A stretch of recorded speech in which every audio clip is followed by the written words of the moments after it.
If your company is remote or hybrid, then you know just how difficult it can be to grow your company's culture beyond a pre-scheduled Zoom happy hour or occasional lunch and learn. Well, this week's sponsor is here to solve that. They're called CultureBot. CultureBot has devised what will likely become the gold standard for growing and blossoming a company culture inside of Slack. The app is like a sidekick for any HR or people professional, automating a lot of the mundane tasks you probably are forgetting to do on a daily basis. Things like birthday and work anniversary celebrations, team shoutouts and kudos, employee introductions, and remote games. It even has health and wellness tips and conversation starters. If that piques your interest, this will get you even more excited. Today, I'm able to share a special promotion for listeners of the podcast. You can get your first 6 months of CultureBot for 50% off. Plus, if your team is under 25 employees, CultureBot is free forever. So if you're looking for a way to create a culture of appreciation and drive increased engagement and togetherness across your team, I definitely recommend checking out CultureBot. Go to getculturebot.com/humanhr. That's getculturebot.com/humanhr to get the offer. Plus, I've added the link in the show notes so you can just click right there. Now, let's get back to the podcast. Welcome to the Bringing the Human Back to Human Resources podcast. I'm Tracy Chernoff, and I've spent my entire professional career in HR. Each week, we'll explore the delicate balance between people and business with the aim to reconnect the two and create meaningful outcomes. Listen in as I share my own experiences, challenge the status quo, and chat with guests from various industries about our mission to bring the human back to human resources. Hi, everyone. Welcome back to the podcast. Thank you so much for being here for another week. This is another fabulous guest episode, and I feel like it's really timely because we're all probably feeling those New Year challenges that often lead to the need for everyone to go on a little bit of a vacation in the first quarter of the year. We're going to talk a ton about burnout, but let me first introduce you to Dr. Jacqueline Kerr. She is a behavior scientist and burnout survivor. She is in the top 1% of most cited scientists worldwide and received over $56 million in funding from the National Institutes of Health to research health behavior change solutions for individuals and communities. Dr. Kerr left her position as a public health professor in 2018 and now hosts the podcast Overcoming Work Mom Burnout, where she interviews CEOs, researchers, diversity experts, and leadership coaches.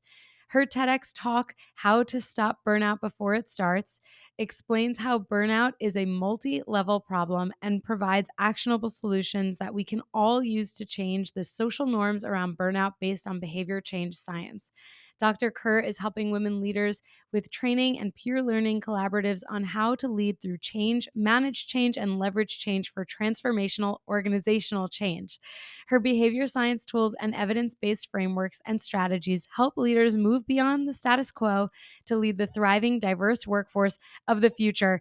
I'm first of all fangirling because you have a TED Talk. Secondly, I'm fangirling because I love change, and I have never used the word change more than I did in that last part of your bio, which I love. And the third reason I'm fangirling is because I always talk about challenging the status quo. So with that, welcome Dr. Jacqueline Kerr.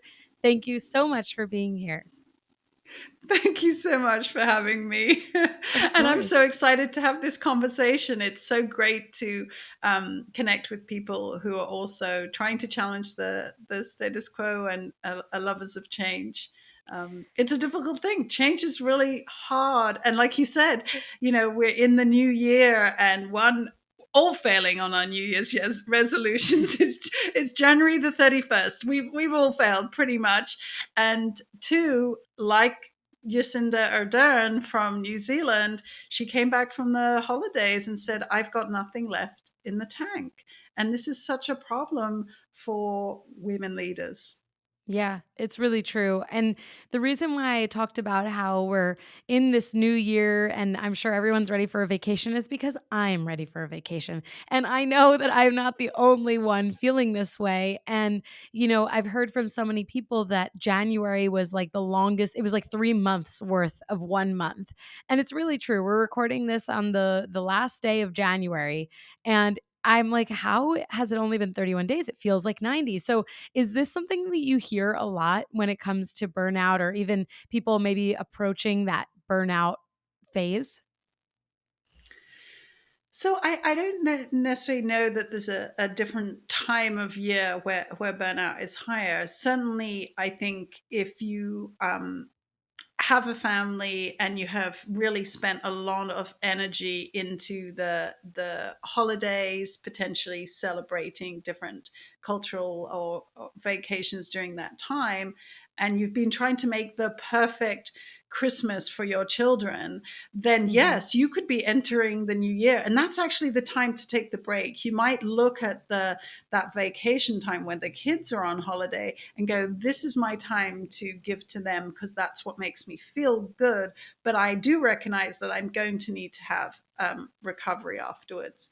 Now, there are some scientists also like Katie Milkman, who's a behavior scientist, who says fresh starts are really important for behavior change. And that's why, in some ways, New Year is an opportunity or a large birthday.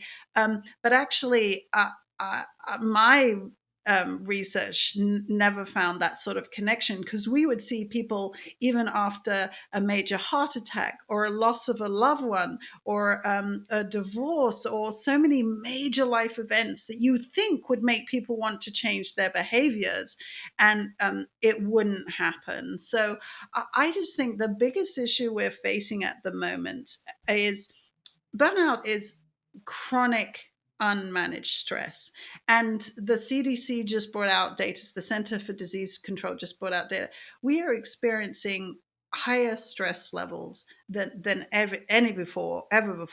Hmm. Pretty much, across the world. I mean, essentially, the experience of um, COVID and the stress and uncertainty that created, it was then this perfect vector for a mental health epidemic as well. So people are then coping with mental health problems in their children, in colleagues, family mentors, plus their own stress. So there's that feeling of sort of contagion around the stress. So I just feel like we all have this elevated level of stress. It's impacting how we respond, how we treat each other, how we treat frontline workers, for example, which is just so tragic that Mm-hmm. we're frustrated and as I say, in some cases abusive to Mm-hmm. our frontline workers. Obviously, people are frustrated with so many parts of this. And then we're moving into a time of financial uncertainty, plus, all the trauma that keeps happening to communities during COVID losses, communities due to shootings, communities due to racial beatings and other racial traumas. I mean, there's just so much going on at the moment that is, um, what and our exposure to it through social media, that it doesn't surprise me that we're having this elevated stress, but it's been for such a long time now. So that's why it's moving into, you know, I need a vacation. But unfortunately, the vacations aren't necessarily the answer. I certainly, Right. as I say, for mums, if you take a break from being a mum and work and all these things, it can be really great to reset and help your brain work again. But to be honest, a vacation doesn't solve burnout, because the problem is in the workplace, not Right. necessarily with the person. Right. It's really interesting what you said. And I'm reflecting back on what we had initially talked about a number of months ago, which was this concept around burnout being chronic stress, and that kind of coming back to your TED talk, that, how do you prevent it from happening? Essentially, I know I'm kind of just vaguely touching, grazing over the title, but it's really how to stop burnout before it starts. And when I think about that, and when I think about, you're right, vacations are just a band-aid to the problem, right? And the reality is that there's potentially this like gaping wound that needs to be sewn up. How do we do that? Actually, one of the first questions that I have for you is how social media plays a role in this, because while I understand and can totally see how workplaces have a huge impact on burnout. I mean, we're spending sometimes more time at work than we are at home or doing other things. But does was it, maybe it's a two-part question. Was work before the advent of social media more manageable, like the stress of work more manageable. And so burnout wasn't as much of a chronic issue. Whereas now we have social media and all of these other things that you've mentioned adding on to what we are experiencing at work. Like, is there a difference? Maybe this is probably someone's thesis somewhere out in their doctoral program, right? It's a great question. It's a really hard question too. And just to go back to that difference you mentioned from prevention to burnout, I think vacations and taking rest can prevent burnout, but it's not a burnout recovery strategy. I mean, yes, like I took a 3-month leave of absence. I was really privileged to be able to do that. And some people are taking sabbaticals. But what happens then is you reset your flight or fright system, right? Because your amygdala, all these words, your amygdala is enlarged. You're in this state of fight or flight. Some people call it paper tigers, you know, that you're terrified. Everything feels like a threat to you. And then when you can actually take a break, it resets. So I did, and I was able to calm and reset. But then when I went back into the workplace, the stress hit me like a truck because I actually was this kind of blank slate. Whereas previously, I'd been swimming in the stress all the time, didn't even notice it, had many coping strategies because, you know, I exercised every day and, you know, tried to avoid too much alcohol and ate healthy in these things. But the stress of going back to work definitely hit me like a truck. So that's kind of the what is the process of like recovery versus sort of prevention. And rest is so important. It's such an important part of it. And so that you can reset your body. Because often it's physical symptoms we can be having, panic attack or illnesses or suicide ideation. So something needs to be reset in your body as well. And then you are allowed to then, your body will then allow your brain to start thinking again. Because usually what happens is our brain has been giving the messages about burnout and we've been ignoring it. So then it goes, okay, I'm going to let the body take over and tell you that you've got to stop. But again, if you tell someone whose self-worth is tied to their productivity, and that's many of us, then rest doesn't match their value system or their sense of self-worth. So it can be really challenging. That's why it's a hard message. But let's answer then now the even more difficult question of social media. And I will always say, I am not actually a social media expert, you know, that, like you say, it will be someone's thesis.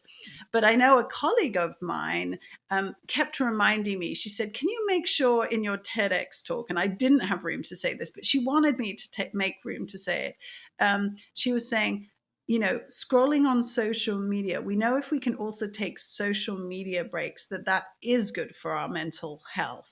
And I just didn't really have enough room to say that.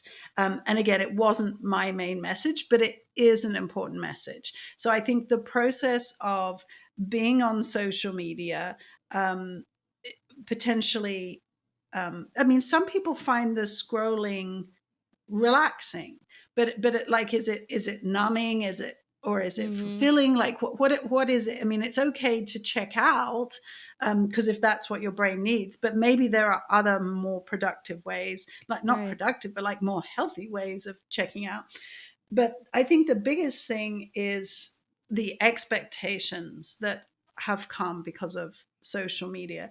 So the expectations for everyone. So not just like as a mom. So like the expectations of moms now to be this ideal worker 24/7 and an ideal mom 24/7. You have to work as if you're don't have kids and parent as though you don't have a job. So those types of expectations and the presentation of perfectionism that is on social media and the sort of fear of missing out, all those sorts of things, that is very much putting stress and unrealistic, unreasonable expectations on everyone. But also our kids, you know, and you think about the mental health epidemic in teens. Again, that in itself is a tragedy, and that is, associated with social media. But then the parents of those kids are having to try and help them with really serious problems. And my son does struggle with mental health. And part of my journey was to actually admit to my husband that when I'm helping my son with his mental health, I feel drained afterwards. Mm, And I find it a really challenging part of parenting. And so now we still agreed that I was probably the best person to have those conversations with him. But now my husband says to me, "Thanks for talking to our son. I know you find it difficult." And that changed everything, mm-hmm, right? mm-hmm. So whether it's before or after, again, it's so hard to attribute that social media made burnout higher. I think certainly COVID has had Yeah, a big impact on um, burnout across many industries, but particularly, as I say, in our healthcare workers, for example. right. Um, yeah, so I can't necessarily say that there's a social media that there was a An really uptick. noticeable change. Yeah. Yeah, no, I appreciate that. And thank you for sharing your own personal story as well. I think, many listeners, I'm sure, are relating one way or another to what you're sharing. And I can also appreciate that you're not just giving us some random answer, because you are, based in science and truth, and you try to seek out, logical explanations. So if anyone out there is doing a dissertation or a thesis on this, let us know, because we're interested on, at least I am, but I think many of us are probably asking this question, like, how has social media impacted us in this way? And I guess by the question you can kind of tell that although I'm on social media, I'm always like, if there's just one more reason for me to get off, I will just totally ditch it. But then I'm like, see, this is what it does to you. You have to find a reason to, what if I just deleted it? But then, it's this unbelievable, perplexing mental game and strain that I feel I'm not the only one involved in. Yeah, and how does it make you feel when you're on it? Because again, I struggle. I only joined social media in 2021, right? And because in as an academic, I had the privilege of not needing social media for my messaging, right? Hmm. I had my academic communication channels, Right. and um, I am so uncomfortable. I found it so fearful to be in that space. And even now, I don't get my cup doesn't get filled when I'm sitting there posting or commenting. I'm learning masses, which I love, but Yeah. it is from this place of not feeling good enough, and Yeah, it's a yeah, there's like, challenge. yeah, it's really true. It's really true. There's definitely um this air of needing to compare, what, and I've shared this a few times on my podcast, that I'm one that, tends to be very competitive. I want to be the best that I can be, high achieving, and we're going to talk about this a little bit, especially as it relates to, high achievers and the guardrails that we need to have when it comes to burnout and preventing burnout. So we'll come back to that, but just to kind of close out this thought on social media, I mean, there is a lot of comparison, but there's also a lot of learning. And maybe that's part of learning, is realizing what you are doing versus what you're not doing, or what you could be doing. But I was very fortunate to grow up. This might, you guys might figure out my age, even though I probably have shared it before. But in college, I remember the first time ever experiencing Instagram. And I think I was in my junior year. And there was no like Instagram stories. It was just like whatever picture you wanted to post. And so everything was very, you were very present for your life. Like everything was very, whatever you're doing in the moment, you're taking pictures, sure, and then maybe posting to Facebook and Instagram later. And then you're creating a LinkedIn because you have to get a job after college. But it wasn't as ingrained, at least from what I can remember. It wasn't as ingrained in every single part of our lives as it is today. And I find that when I am on social media, I'm typically, I would say 90% of the time that I'm spending is from a professional standpoint, whether it's LinkedIn or from my podcast or connecting with people. However, that 10% of the time when it's not, I'm just like, why am I wasting my life? Why am I wasting the time that I could be spending with my husband or going to the gym or doing something else? Which is kind of where that question came from, because I'm sure that there are others out there who feel that it's not filling their cup, to your point. And so I guess the segue for me here is wondering, for those of us who are maybe higher achievers or want to be higher achievers, they are potentially, if I were to repeat anything my family has said, it's, why don't you take a break? Why are you adding more onto your plate? Sit down and relax. And so what you're saying about, those who value productivity, that doesn't help me. And I'm going to need to send them this episode. That doesn't help me. Don't tell me to relax. I know what I have to do if I need to stop, but I can't stop. So how do we high achievers actually put in those guardrails to prevent burnout, so we're not just running a million miles a minute and then realizing that we have no fuse left? And then what is the difference for those who are maybe not as high achieving? And that's not to say that people don't have ambitions or goals or that they don't achieve their goals, for anyone listening. It's just that there is a difference sometimes between someone who is like driving for something constantly versus someone who is maybe a little bit more appreciative of the here and the now. Such a good way of posing that question. Yeah. And yeah, that feeling of you can't stop. So, for example, the World Health Organization defines occupational burnout, job burnout, as exhaustion, cynicism, and lack of productivity. But there are other sort of symptoms that we experience that are helpful for people to recognize. And one of them is tired but wired, right? You cannot turn your brain off. And other people experience brain fog, where they're just stuck and they can't think clearly at all anymore. I was the tired but wired, like you are. So again, very, very driven by that high achievement. My self-worth was related to my productivity, for sure. And also that really I just worked so hard.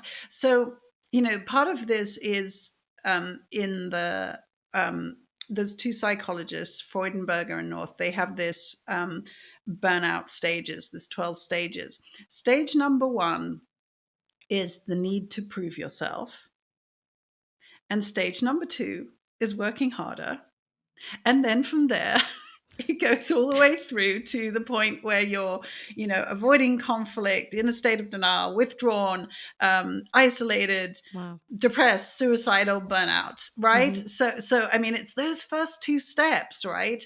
And we also have this social norm around working harder, like more hours, being available that 24/7, always on, and always available. That is what is rewarded by our workplaces, by our merit reviews. It's always a stretch assignment and things like that.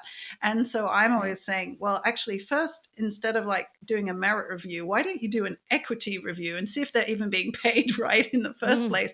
And 2, rather than these stretch assignments, how about you reward the things that many women in particular are doing during the workday? For example, helping the mental health of their colleagues, contributing to DI efforts, doing all the unpaid office housework.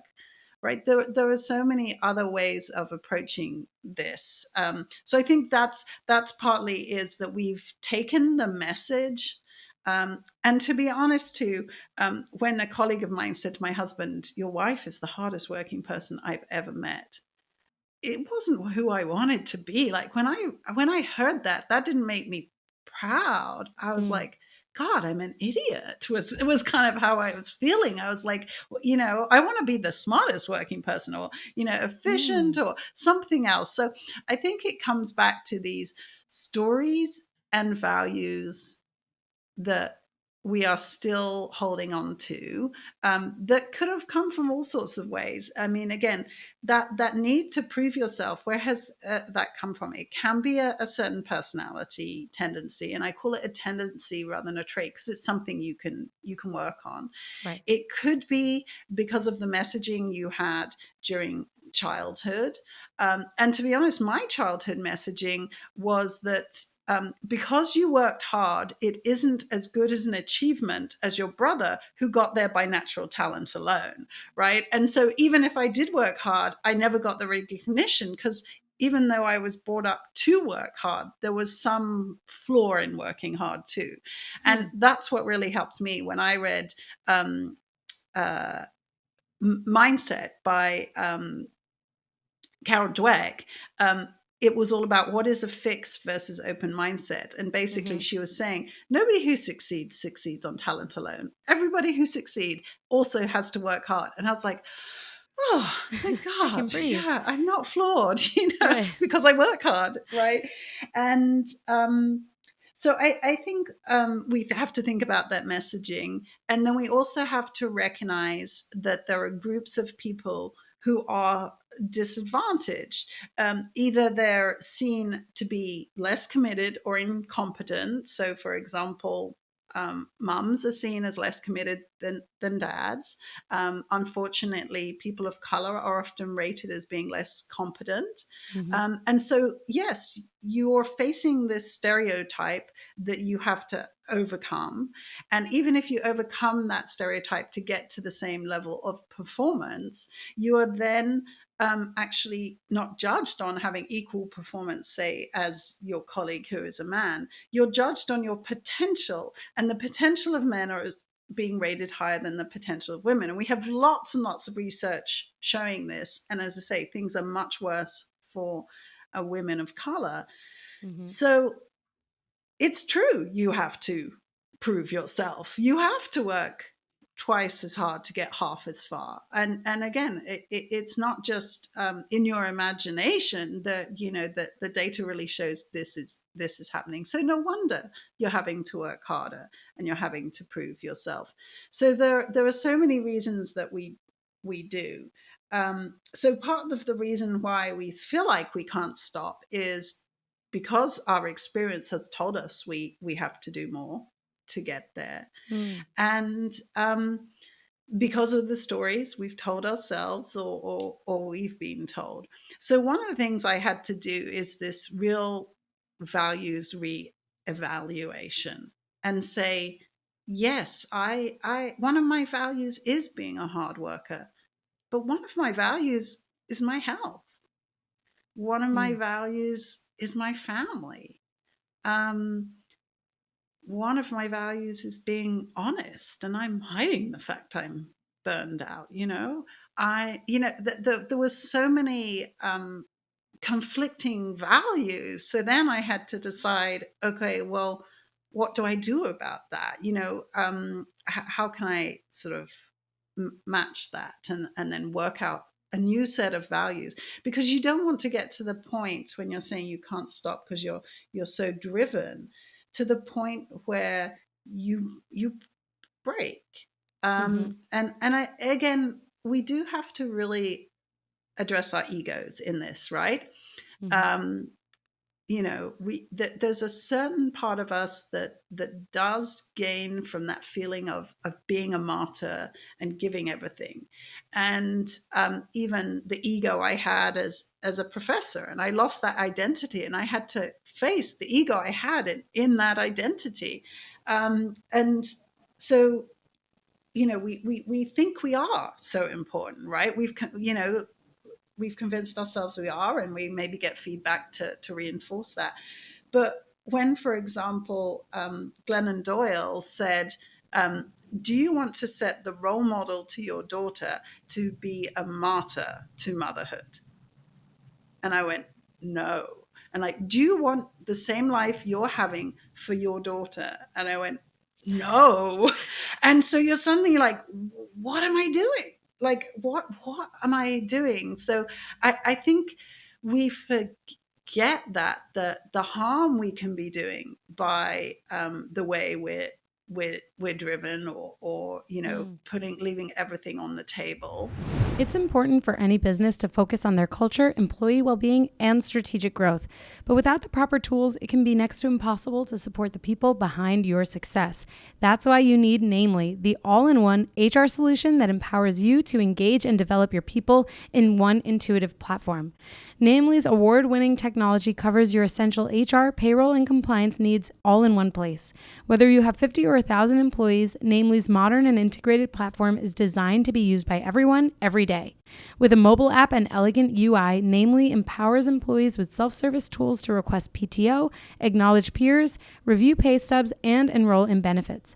Namely helps you easily handle everything from onboarding, payroll, time tracking, open enrollment, employee engagement, and so much more, so that you can get the time and data you need to drive the initiatives your company really cares about. I want you to simplify your HR processes with Namely, so I've arranged a special offer for my listeners. Right now, get a free month of unlimited access to Namely's all-in-one HR platform, but only when you go to namely.com/humanhr. Remember, go to namely.com/humanhr for your free month today. And I even think too, another TEDx speaker talks about CEOs being in this optimism bubble and not being able to relate to the struggles of their employees, and in some ways seeing that that's their role. Well, my role is to be the continual optimist, but it's like you've got to start to think about what is our example doing to the people around us. It doesn't allow them to take a rest and a break.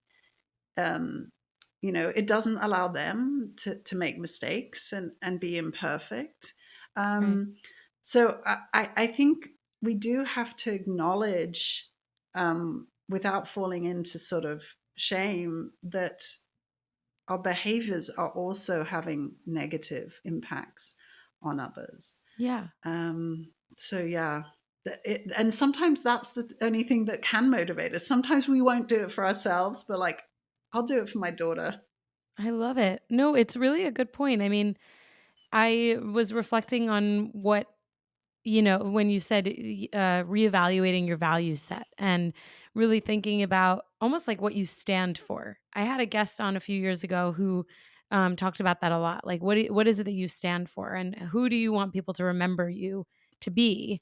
And it's really interesting because I realize that the only other voice on this podcast is mine, and so I often share my own anecdotes here outside of what a guest has shared, but at risk of doing that again, when I think of like climbing the corporate ladder and career growth, and I get so many messages from listeners about how they can scale in their HR careers and everything, which is amazing.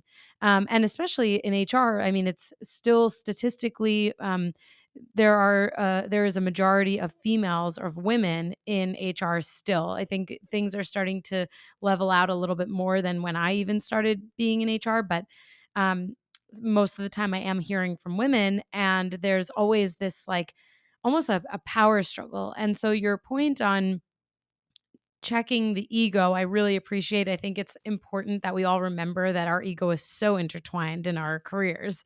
I really took it as feedback for myself too, because I think about my own career and I'm like, who, like, is there a reason why I want that next best thing in my role? Like, is it because I really want it, because I that's what I want to do, or is it because I'm trying to prove something?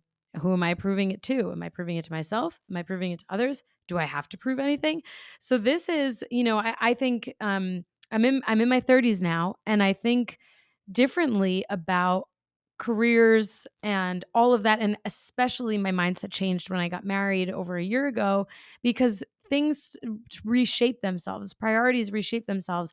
When I look at leaders in organizations that I've worked for who are women, who are in the C-suite or executive level, and they have children, I'm like, wow, that's amazing. How can they do that? I mean, it's like one job to raise a family or to have a family, and then it's another job to have this job. How do they do it? And so I guess I'm just sharing this because these are my immediate reflections that, no one says you have to do both.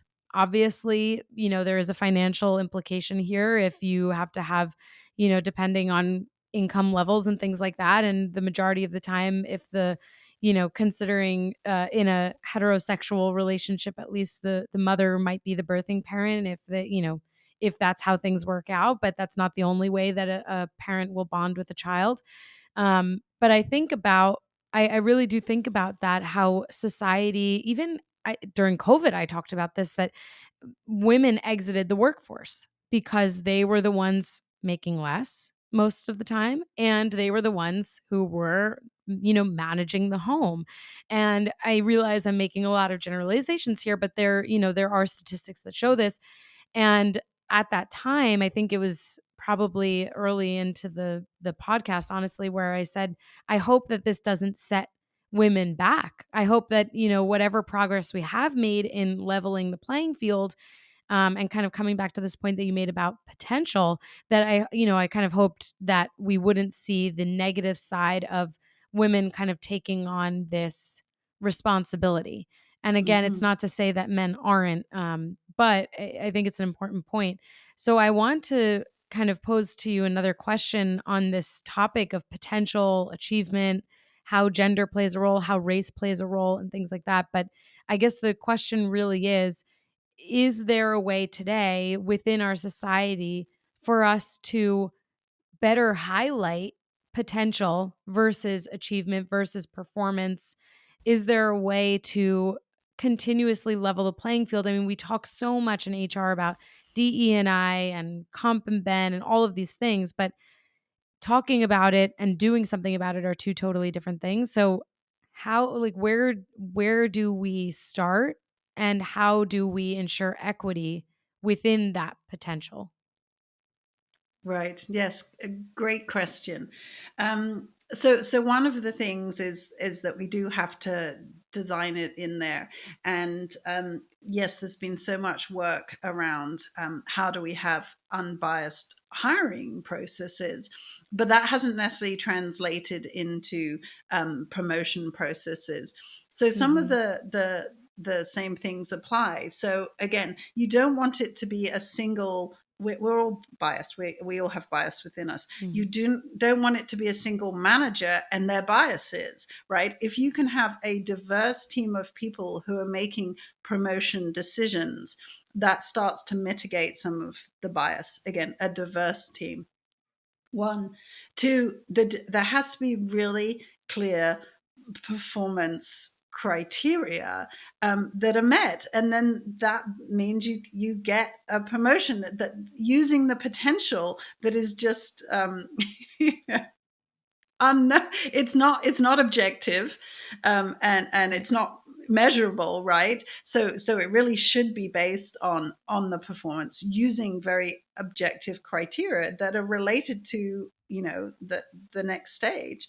um, and then things like self appraisals are not helpful because basically, say, for example, between a man and a woman, if a woman was appraising herself, she may pick a 6 and a man may pick a 9, and then a manager is looking at that data and saying, oh, she's probably more like a 7 and he's probably more like an 8, but they're still Mm, not then equal, like even if a manager sort of adapts for it.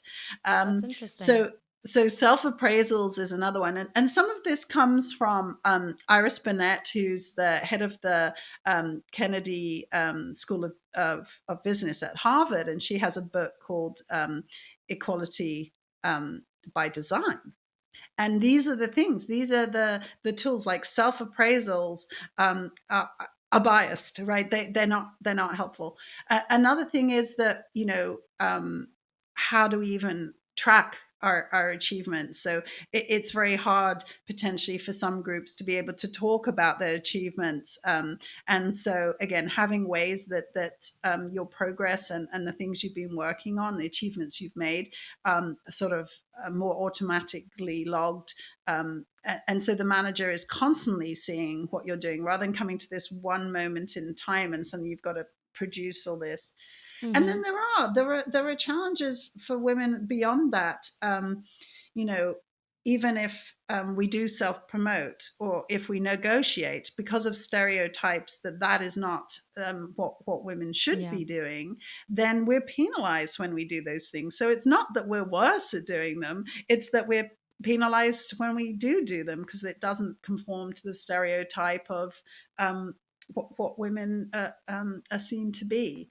And so yeah, there's all these challenges that really stem from stereotypes and bias. So it's like, what are the things, excuse me, that we can do to mitigate those bias? And it really isn't unconscious bias training, because in fact that can make things worse. I'm just going to cough. If you want to do a I'm putting the time post-it down. You're note, all good. please. Yeah, no, please. I know I'm sipping like lemon water right now. It's I get froggy.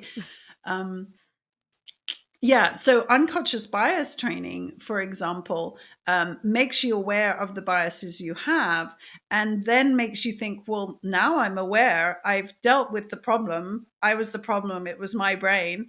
And now we're all good. So I'll stop making any effort to interrupt biases because it was me in the first place. And it's like, okay, then interruption bias stops. And so actually unconscious bias makes things worse. That's why we have to design it into the systems. And I think another thing that's changing in HR is HR is saying that they are being asked to be agents of change and people officers, and yet they don't have a background in behavior change or even, behavioral psychology and those things that are so important to understand how difficult change is. We're very afraid of change, and so one that change can be quite fear-inducing. So as the agent of change trying to lead change, if you're not at all aware that the conditions for change are 1, well-being, 2, psychological safety, 3, emotional intelligence, and if you're going in to try and be this agent of change and all your employees are burnt out, they can't cope with another initiative, no matter how well intentioned. So I think that's important. And 2, to recognize how much support is needed for change. We need social support, we need infrastructure support, we need accountability partners. We need people that give us positive reinforcement. We need so much support to change, and that is often missing. And then against this backdrop of what I call change branding, which is everyone saying, well, yes, we are doing DEI and we've pledged to do the Thrive mental health pledge, and everybody in the organization knowing that nothing has changed. And so against that backdrop, people are cynical about it, right? Yes. And they want organizational change. They do not want perks, and that's the big mismatch at the moment that's happening, that we really need to address. And that's why I'm sort of trying to help women leaders with understanding how to lead change, so that they can understand all those contexts and the complexity, and then actually sort of set themselves up for success by understanding, how to move forward with a vision, with vulnerability and cultural humility, and to address the conditions before you start to try and even sort of make other changes. But those conditions are also related to diversity, equity, inclusion, and also are the right conditions for innovation. So there's so many advantages to approaching it in that way. Yeah, it's true. Change management is change management is hard. Change is hard. It's hard for everyone, I would imagine. And so if you're also the agent of change, how are you changing with the change? It's all of those things. And then on top of that too, I love what you said about change branding. That is so insightful, because there are so many instances out there where companies say, we care about DE&I, we care about equity, we care about all these things.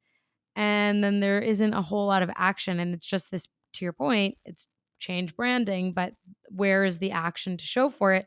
And then this cynicism that you're saying happens within the employee population makes it very difficult to I mean, it's very difficult to come out of that. Like, if it would be better for companies not to commit to these things that are important and to really devise a clear plan for how they are going to physically, emotionally, mentally commit to the change that they are saying they're committing to. Because when you say, and I'm sure we've all done it, where we say, we're going to do this thing. Hey, employees, get excited. And then nothing happens. There's always going to be a group of people who remember what you said. There will be a group of people who forgot. And they're going to be the best case scenario in an instance where someone is not actually fulfilling their commitments. But those who remember are going to ultimately resent an organization for not following through on something they were excited about. And to bring this back to the point that you were sharing before about even productivity, and how productivity, and then someone valuing productivity being told to rest, like that's not what they value, right? When I think about all of these agents for change that you've shared and all of this insight, I do think about also the messaging that we tell not only ourselves but our employees, especially as HR professionals, when we say take time off, take something for yourself, right? Here are all these perks that are better for you, that are intending to drive engagement, which from an intentional perspective, like the intention is really good, right? But if the organization on the whole, like I guess more specifically, if the C-suite are not the ones driving that, you might as well not even roll out those perks. You might as well not drive that message around taking time off if your leader, their leader's leader, is never taking time themselves. And so all of this messaging at an organizational level really does impact at the employee level. I mean, it's really, I realize like employees make up the organization, but obviously business decisions sometimes don't match what employees need. So Right. with that, I And think one of the things that I was really excited to talk about was this idea of the 4-day work week. I did an episode back maybe in 2020 about this. I talk about it to anyone willing to listen, that 4-day work weeks are amazing and they don't reduce productivity. And I feel like, I would love to hear from you how the 4-day work week has potentially impacted burnout, if at all, or preventing burnout. And if you could walk us through why, from a statistical and factual background, why a 4-day work week does not decrease productivity. So I can send this to anyone, any naysayers out there. goodness, you got hard questions there. Exactly. And I think, back to your point about the messaging too, is the finger pointing to say, take a vacation, do self-care, is the messaging that you are the problem, you need fixed, and you're not doing enough to manage your own stress, instead of saying, oh, we as an organization are causing that stress. And I think that's one thing that's very challenging for HR and all parts of the organization, is to own the role they're playing. Now, legally, I think they find that threatening. So I mean, it has its complications, but actually, I interviewed the CEO and the head of employee experiences at Oyster HR recently, and they have a mental health Slack channel, and they were really concerned about launching that.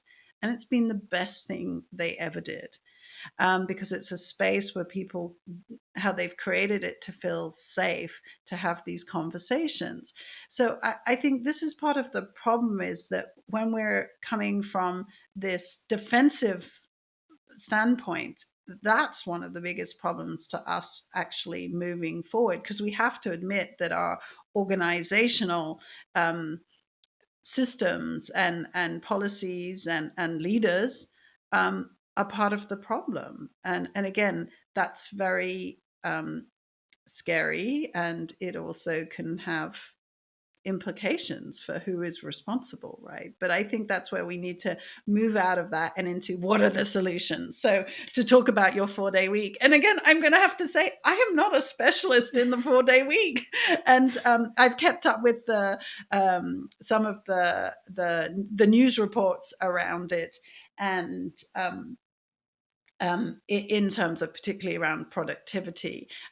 So I haven't necessarily read a paper to say that it's reducing burnout, but essentially, it's definitely something I recommend to burnout-proof companies, because there's multiple things that are also probably related to it too. Is we need to have much more focused time in the workplace. Like, we need to decide on our collaborative hours, and we need to have a lot more time that is interrupted so people can do focused, impactful work.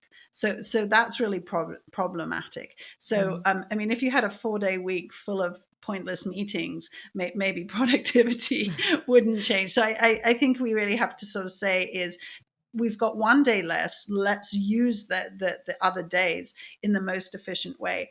And even the Surgeon General said this: organizations need to get rid of the stupid stuff, right?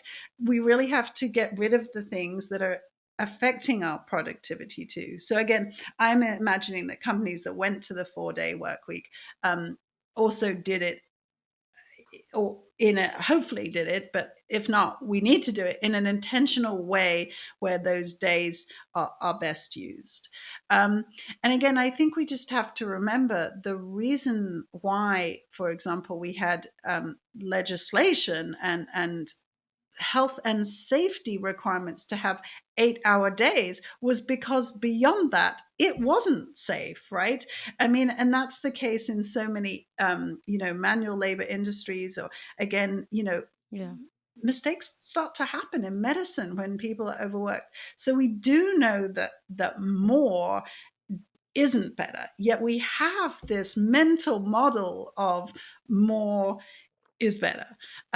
So I think that's definitely something we really have to understand. And I think then the other part of this is, I think people assume that if people are it's like the we'll make our employees happy, and or rather, if our employees are productive, they will be happy, right? Mm-hmm. And it's the other way around. Our employees have to come to work healthy so that they can be productive. So flipping that equation, whereas we have so much messaging around work is fulfilling, work will fulfill you, it will make you happy. And it's actually, we have to say health and happiness precede our ability to be productive. And so, yes, people need a sense of purpose in their work, which isn't always provided either. But it doesn't surprise me one bit that the shorter weeks are more productive. And again, I've seen that in European companies who have had different work week hours for ages, but they also have, very long summer week vacations, potentially, where the whole organization stops. And it's those opportunities for everybody to take a break, for no one to be working, that you're not having to check your email and respond. Those types of breaks, that's when our brains regenerate, and then we come back with the best ability to be creative and innovative, which is what creates growth and profits at the end of the day. And I think back to that, happy workers equals happy customers, which we've forgotten as well. Right. Well, thank you so much for sharing all of your wisdom with us. I mean, I have 3 Post-its worth of notes, and I'm already thinking about the newsletter that I'm going to write for this when the episode comes out, and all of the exciting things that I will not begrudgingly put on social media, because I do like posting on LinkedIn when it comes to these episodes, because that does fill my cup. So we went from talking about social media and giving someone an idea for a thesis, although I'm sure it already exists, to talking about how employee experience is what drives productivity. And I just love that all of these topics have been discussed today, thanks to you. So thank you so much for being here and being part of the podcast. Can you tell the listeners where they can connect with you and learn more about you, your podcast, and what you do? Thanks so much for that opportunity. Yes, the best place is to find me on my website, which is www.drjacquelinekerr.com. And I blog there. My podcast, Overcoming Working Mom Burnout, is there. I have lots of free resources around burnout, identifying it in your employees. Why do we get stalled in our change initiatives?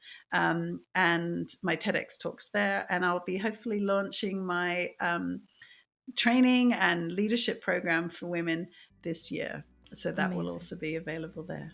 Oh, you'll have to let me know so we can talk about it on here. Maybe you'll come back and let us know, any learnings or how it's gone. But thank you so much again, and I'm sure we'll chat soon. Thank you. Hey, just before you go, don't forget to subscribe to this show so that you are the first to hear when an episode drops each week. And maybe leave a 5-star review and a comment about how much you loved this episode. Plus, if you have someone in mind who would really enjoy this episode, make sure you share it with them. Thank you so much for tuning in, and I will see you next week.